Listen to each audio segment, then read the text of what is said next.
Phone tapping case విచారణకు పిలిస్తే BRS నేతలు ఎందుకు భయపడుతున్నారని కాంగ్రెస్ నేతలు ప్రశ్నిస్తున్నారు. ఫోన్ ట్యాపింగ్ జరిగిందని కవిత చెబుతున్నారని, ఈ కేసులో హరీష్ రావు బాధితుడా అనేది విచారణ తర్వాత తెలుస్తుందని అంటున్నారు. ఒక ఎత్తు తప్పులు చేసిన వాళ్ళు దాన్ని తప్పించుకోవడానికి ఇది దబాయింపులు చేస్తున్న పరిస్థితి ఉన్నది. ఇప్పటికీ చాలామంది బీజేపీ వాళ్ళు లేకపోతే ఇతర పార్టీ నాయకులు ఏమంటున్నారు, ఇంకా ఎందుకు బయట తిరుగుతున్నారు వీళ్ళని చెప్పట్లేరు. ఎన్ని కేసులలో not even one phone tapping case కాదు కదా, కాళేశ్వరం నుంచి మొదలు పెడితే ప్రతి అవినీతి కేసులో ఇప్పుడు నలుగురు ఉంటే ఇప్పుడు ఆ నలుగురిని ఒక ఆమె ప్రశ్నిస్తుంది వాళ్ళ ఇంటినే కవితమ్మ. మరి వాళ్ళ దానికి సమాధానం చెప్పట్లేరు. ఫోన్ ట్యాపింగ్ విషయం ఒక ఎత్తు అయితే పొద్దుగానే లేస్తే ఏమో దబిడ అని చెప్పేసి ఏదో మాట్లాడే హరీష్ రావు వీటికి ఎందుకు సమాధానం చెప్పట్లేదు.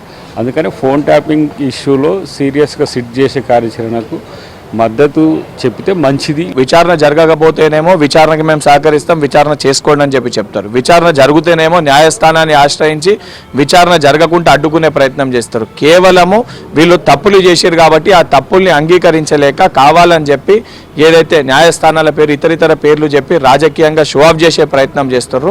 అండ్ తప్పనిసరిగా ఈ ప్రాపర్ ఎంక్వైరీ చేసి తప్పు చేసిన వాళ్ళని కూడా సిస్టమ్ ప్రకారంగా ప్రొసీజర్ ప్రకారంగా వాళ్ళకి శిక్ష కూడా తప్పనిసరిగా పడుతుంది. సిస్టమ్ ప్రకారంగా చట్టం ఏ రకంగా ప్రొసీజర్ ప్రకారంగా వర్క్ చేయాలో ఆ రకంగా వర్క్ చేస్తుంది.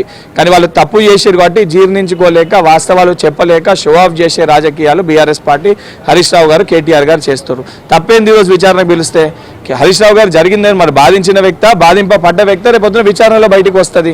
దానికింత భయం ఎందుకు, దానికింత రాజకీయాలు చేసేందుకు? బొమ్మర్దింటికి బావింటికి పోయి డ్రామాలన్నీ దేనికోసం?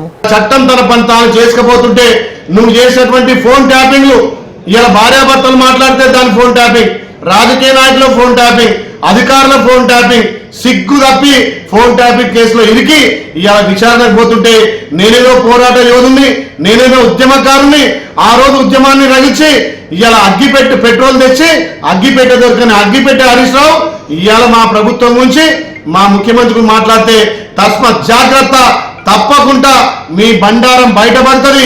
మున్సిపల్ ఎలక్షన్ లో తప్పకుండా మీ పార్టీకి గుణపాఠం తెలంగాణ ప్రజలు చెప్తారని హెచ్చరిస్తూ మళ్ళొక్కసారి మా ప్రభుత్వం నుంచి కానీ మా గౌరవ ముఖ్యమంత్రి మాట్లాడితే నాలుక కోసం తస్మాత్ జాగ్రత్త.